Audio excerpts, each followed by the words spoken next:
Sebab bahasa Quran menyebutkan kulli azwajik, istri-istri Nabi, ya nisa'an Nabi, perempuan-perempuan Nabi, meliputi istri dan putri-putrinya. Kemudian liyudhiba ankum, ini meliputi istrinya, putrinya, mantunya dan cucunya. Berurut, sangat kronologisnya sangat menarik sekali dalam Al-Quran. Pertama disebutkan ada kalimat azwaj. Ini azwaj adalah istri Nabi. Kemudian dilanjutkan dengan kalimat nisa'an Nabi. Istri meliputi putri-putrinya. Kenapa putranya tidak? Karena memang sudah wafat sejak kecil. Di akhir ayat 33, ankum, tanpa disebut namanya. Hanya dengan kalimat ankum, kum itu meliputi pria dan wanita. Dan kalau kum mau dikhususkan untuk laki-laki saja, Ali, Hasan dan Husain, terus Fatimah mau dikemanakan. Maka ankum ini adalah meliputi semua wanita yang ada di rumah Rasul dan semua mantunya dan juga semuanya cucunya. Nah, itu adalah barangkali untuk pengenalan tentang keluarga Rasul yang mesti kita ingat dan kita pelajari akhlak mereka, yang tentunya kalau yang kita lihat tadi adalah mereka sahabat dan tabi'in dan ahlul bait Rasulullah sallallahu alaihi wasallam. Dan Aisyah serta Ali bin Abi Thalib, dua-duanya sudah dibahas pada pertemuan yang lalu, termasuk as-sabiqunal awwaluna minal muhajirin wal ansar. Mereka dua-duanya adalah muhajirin dan muhajirin. Kemudian tidak termasuk ansar tentunya. Makanya muhajirin dan ansar disebut dalam surat At-Taubah ayat 100 sebagai kelompok istimewa yang ditunggu dengan jannatun tajri tahtahal anharu, ditunggu dengan surga yang istimewa surganya, karena lebih sejahtera, lebih indah dibanding dengan surga-surga yang disediakan bagi umumnya manusia. Di mana kelebihannya? Yang lain jannatin tajri min tahtihal anhar, kalau ini jannatin tajri tahtaha al anharu. Kalimat tahtaha meliputi semua surga, di bawahnya ada sungainya. Tapi kalau min tahtiha tidak semuanya surga, tapi sebahagian surga ada sungai di bawahnya. Wallahu alam. Kita cukupkan materi. Silahkan bagi yang mau menyampaikan isi hatinya, menambah tadabbur ayat ini, dipersilahkan. Ya, mangga Ibu kalau mau. Atau Bapak dulu silahkan. Pak Deden silahkan.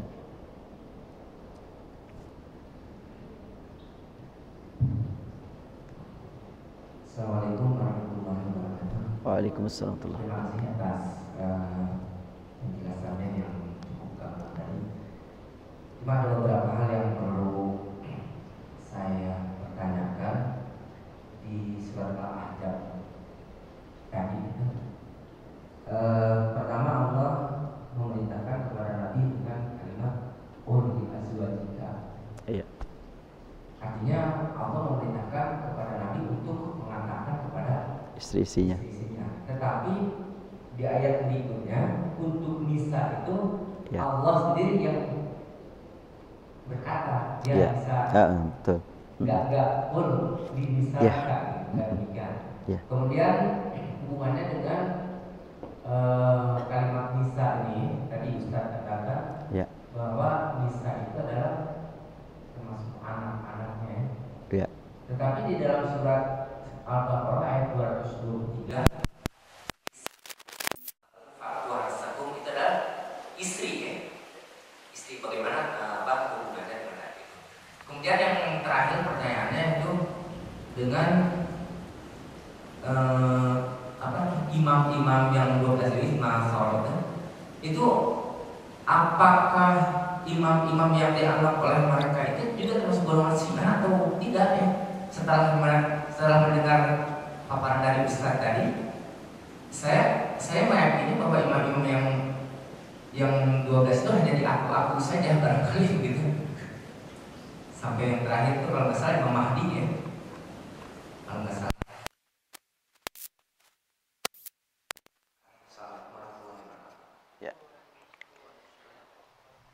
Ya, baik.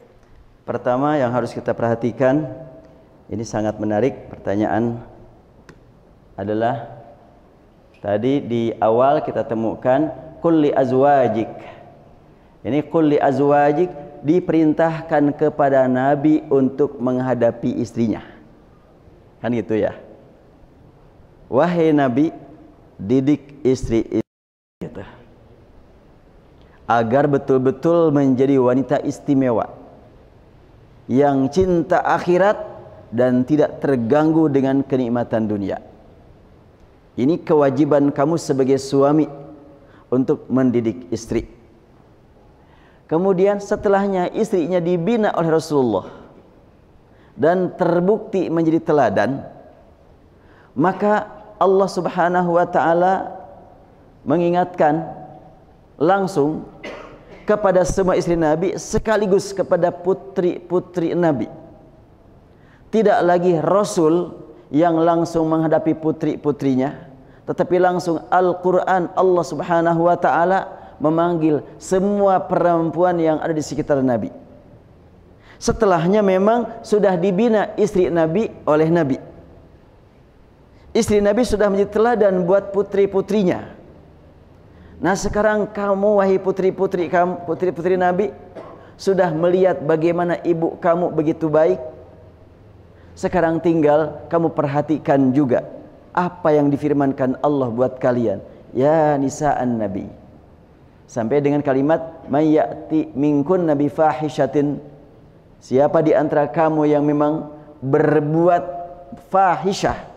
Fahisyah itu adalah penyimpangan seksual, entah melalui lisan, perbuatan, atau kedipan mata, itu fahisyah. Jadi di sini jelas sekali memang sangat menarik apa yang diungkapkan, bahwa kenapa yang pertama Nabi yang menyampaikan, tapi yang kedua tidak pakai langsung, tidak pakai ya ayuhan nabi qul linisaika, tapi ya nisa'an nabi langsung. Ini panggilan dari Allah langsung. Artinya bahwa istri-istri Nabi setelahnya mendengarkan wasiat dari Nabi, dilanjutkan dengan wasiat dari Allah. Dan ketika istri-istri Nabi mendengarkan wasiat dari Allah, dihadirkan juga putri-putri Nabi. Makanya panggilannya ya nisa'an Nabi.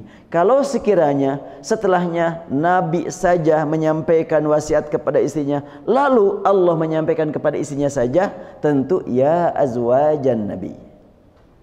Tapi di sini enggak, ya nisa'an Nabi.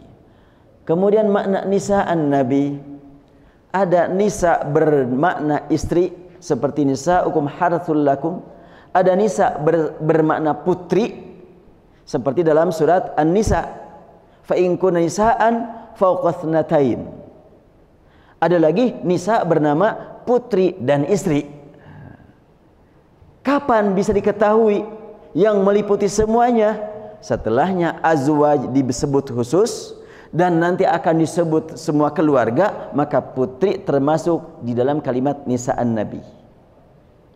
Ketika disebut-sebut dari awal ayat tentang anak, yusikumullahu fi auladikum lidzakari mithlu hadzil unthayain.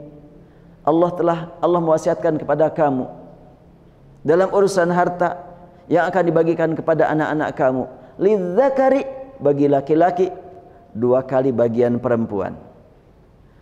Fa in kunna nisaan, bila anaknya cuma perempuan saja semuanya, fawqa tsnatain, 2, 3, 4 sampai 10 sampai lebih, maka 2/3 buat mereka. Tidak bisa diartikan nisaan di sini putri dan suami, karena sedang berbicara tentang auladikum. Adapun untuk istrinya ada disebutkan pada ayat berikutnya, walakum nisfu ma taraka azwajukum. Ketika disebut ada azwaj, ada nisa, nah punya makna bahwa azwaj dihubungkan kepada Nabi, lanjutkan kepada anak-anak, nisa termasuk di dalamnya putri. Tetapi ketika memang sekarang berbicara tentang nisa, berbicara didahului dengan masalah anak, baru nanti azwaj, maka nisa itu adalah tidak bisa diartikan dengan azwaj, tapi putri saja. Itu memang dilihat dari konteks ayat. Istilah dalam bahasa Arab adalah siyaqul kalam. Nah, konteks ayatnya, konteks pembahasannya bagaimana? Ya, dalam bahasa kita juga kadang-kadang, terutama bahasa Sundanya, bahasa Sunda mah lebih payah untuk dipahami sepintas. Siapa itu? Pun Adi, maksudnya istrinya kan? Coba, istri disebut Pun Adi gitu. Nah, Pun Bojo kadang-kadang disebut Pun Adi. Kemudian mertua, Pun Bapak, Pun Biang, disebut mertua kadang-kadang nggak mau. Yang penting aku kakoloteh kan gitu.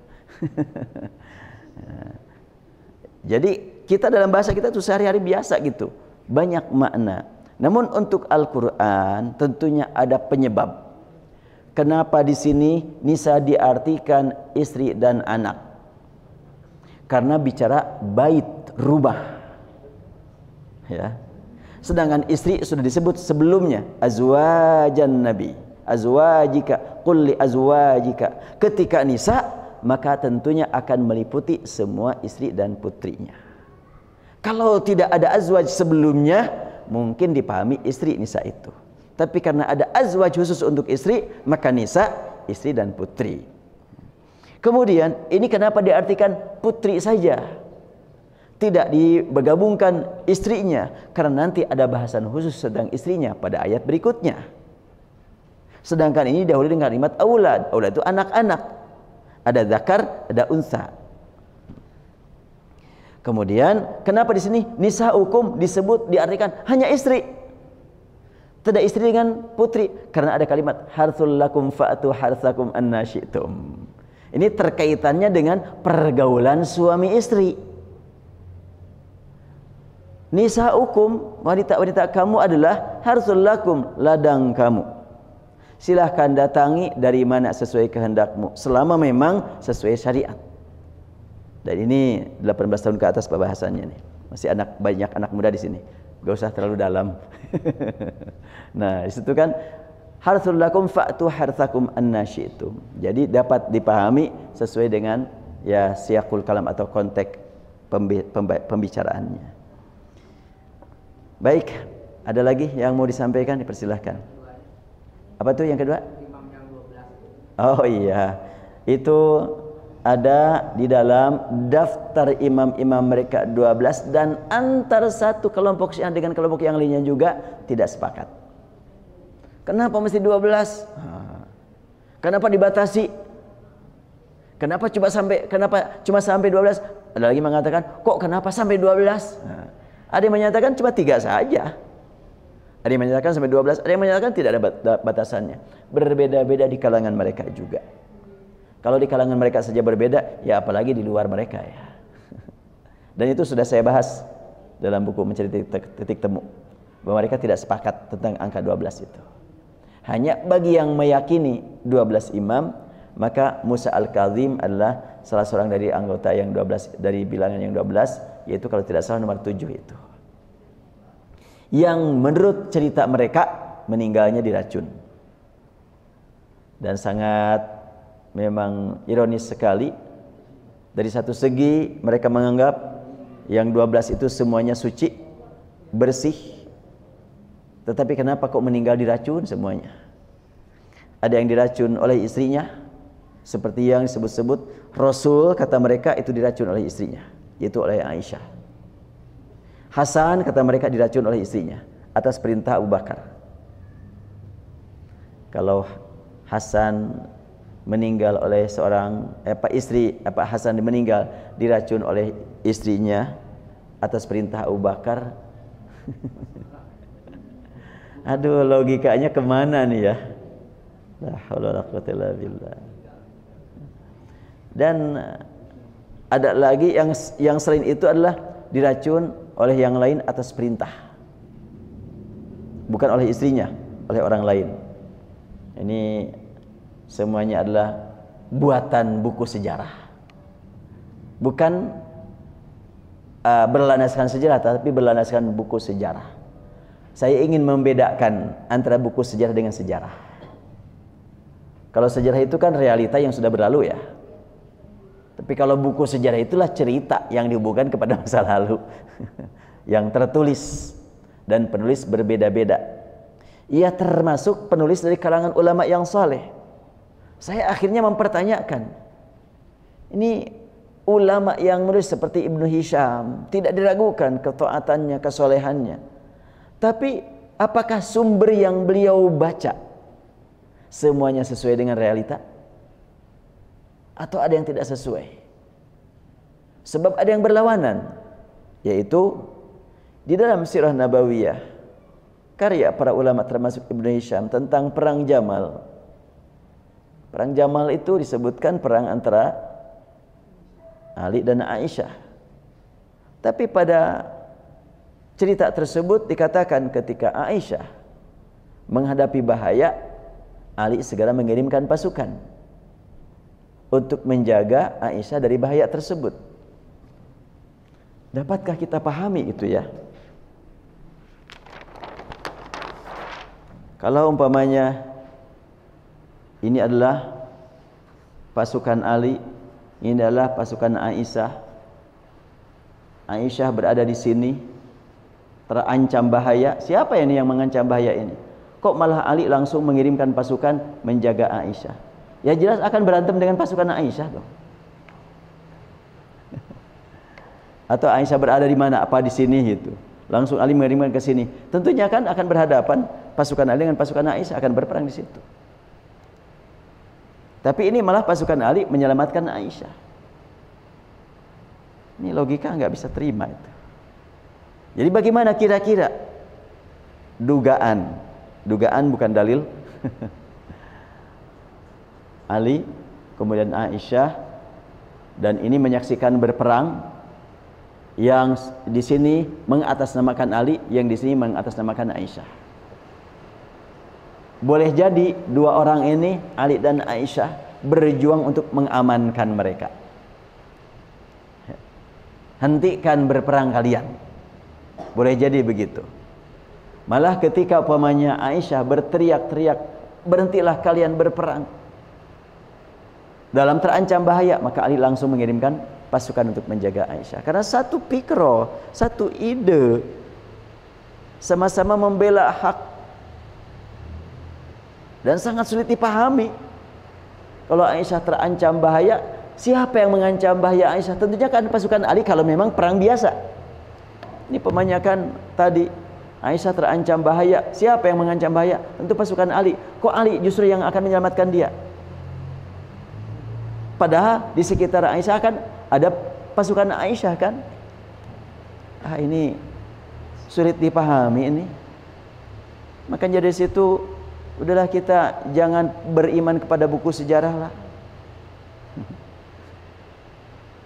Percaya kepada buku sejarah yang tidak bertentangan dengan Al-Quran dan Sunnah, dan tidak sampai beriman. Adapun sejarah yang memang susah dipahami karena berlawanan dengan isi Al-Quran yang kita pahami, udah tinggalkan aja itulah cerita-cerita sejarah itu, atau simpan sajalah di pojok rumah sebagai apa ya, sebagai dokumentasi saja. Ya, seperti saya juga berusaha untuk membaca buku-buku karya mereka, ya, bukan untuk dijadikan sebagai pegangan, landasan, tapi untuk membuktikan betapa kacaunya pemikiran-pemikiran yang memang diupayakan bukan untuk menegakkan hak dan keadilan, tapi memang untuk membuat orang pusing, yang membuatnya juga pusing sendiri. Karena memang akan dihadapkan kepada dua hal yang berlawanan. Wallahu a'lam. Baik, kita cukupkan saja sampai di sini. Insyaallah lain kesempatan kita bertemu lagi. Subhanakallahumma bihamdik nasyhadu an la ilaha illa anta nastaghfiruka wa natubu ilaik. Allahumma rabbana 'alaika tawakkalna wa ilaika nabna wa ilaikal masir. Rabbana ighfir lana wa li ikhwanina alladhina sabaquna bil iman wa la taj'al fi qulubina ghilla lil ladzina amanu Rabbana innaka ra'ufur rahim. Ya Allah, curahkan rahmat-Mu kepada semua hamba yang beriman kepada Muhammad sebagai Rasul-Mu, sebagai hamba-Mu. Curahkan rahmat-Mu kepada semua hamba yang beriman kepada Engkau sebagai satu-satunya Tuhan. Curahkan rahmat ampunan kepada semua hamba yang beriman kepada Al-Quran sebagai wahyu yang pasti benar. Allahumma ighfir lil muslimin wal muslimat wal mu'minin wal mu'minat al-ahya'i minhum wal amwat innaka sami'ud du'a. Rabbana atina fid dunya hasanah wa fil akhirati hasanatan wa qina adzaban nar walhamdulillahi rabbil alamin. Assalamualaikum warahmatullahi wabarakatuh.